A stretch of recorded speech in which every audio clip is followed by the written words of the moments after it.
I like being wonky. I like being wacky. I like being different. I don't like being made to feel worthless. I don't like being told that I'm worthless. And I love being told exactly what someone thinks of me when somebody thinks something different. Because I'm different. And it's funny to me because I wasn't that different so long ago. I was normal like you. I was normal like everyone until I died. And I came back and God told me things were going to be different and I didn't know what that would look like, and I'm pretty sure she didn't either. Because God had to become a woman to heal, to help a world crying out in pain that it's starving for love, for attention, for joy. And I don't know what the fuck happened in the Y2K, but I remember things were different. And none of us knew why or how, except for maybe Hope Jacobs, whose family had far too much ketchup. But they ate it all, I'm sure, because they ate a lot of ketchup. None of this makes any sense to you because you don't know me. These are the memories that go on in my head all day long, all day, every day, because that's all I have to live on now are memories. Which is funny because I was given a second chance at life to see if it was worth it. And it wasn't. It wasn't at all. I came back to life being told that I was selfish. For the first time in my life, I felt it.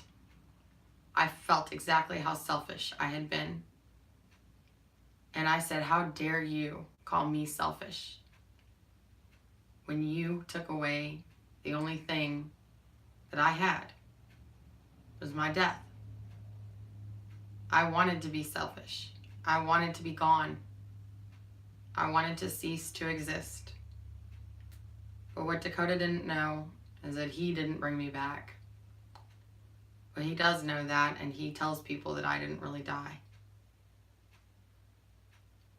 I don't know how to explain my experience in the void, but I can tell you it wasn't like this.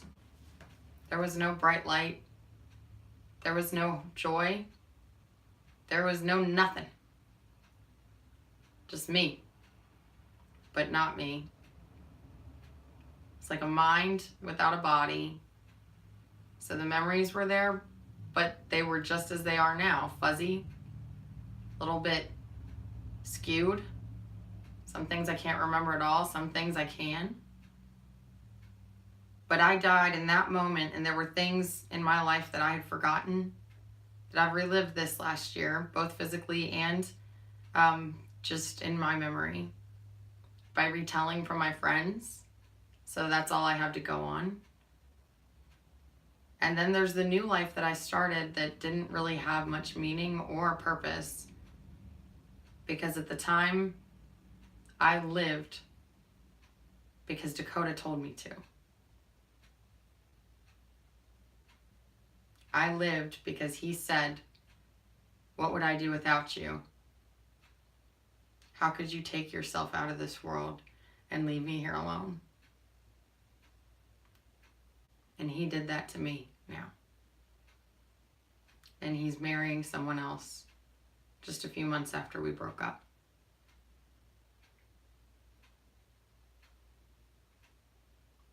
So I don't know what selfish he has.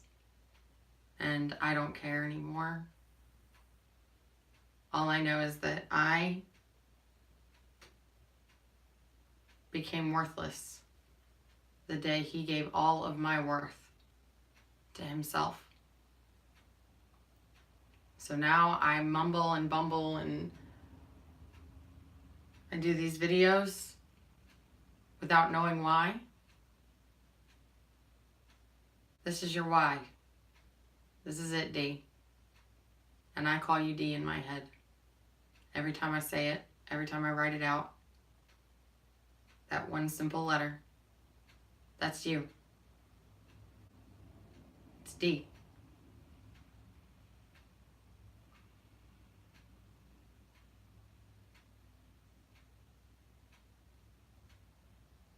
How's it feel?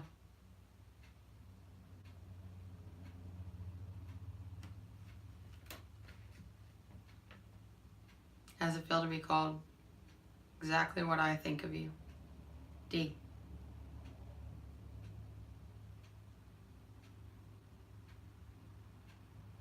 It used to feel like home for me.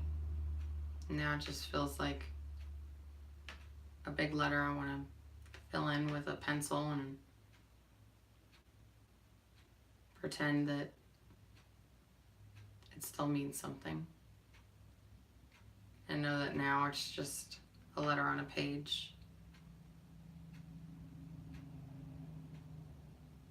I've written thousands of words to try to express what you meant to me, to try to get you out of my head and out of my heart.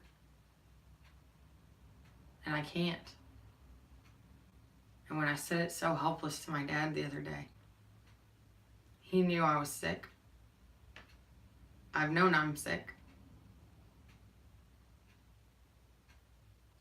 For some reason,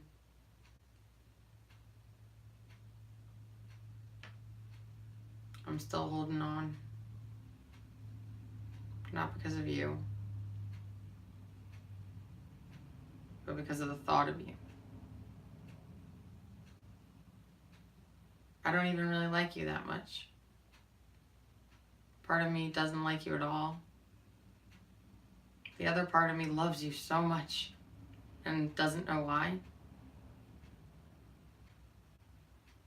And the whole of me thinks that a lot of it was just because physically I enjoyed your company. And I can't understand why you continue to try to give that to someone else.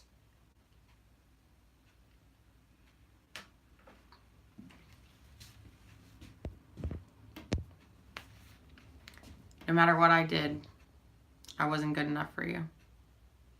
Plenty of fish. You had an oyster. A lot of men have fought hard for an oyster. And this one,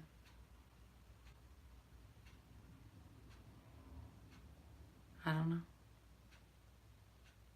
I don't know that I'm worth fighting for anymore. But I know that a few men have come to my house in the last few nights, making me feel very, very, very aware of the fact that I have holes in my body.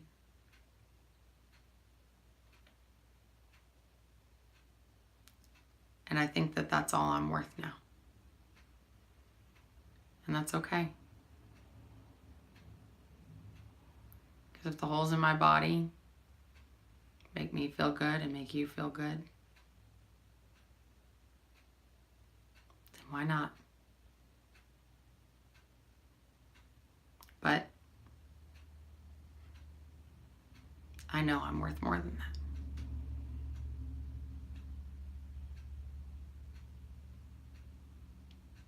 I used to be.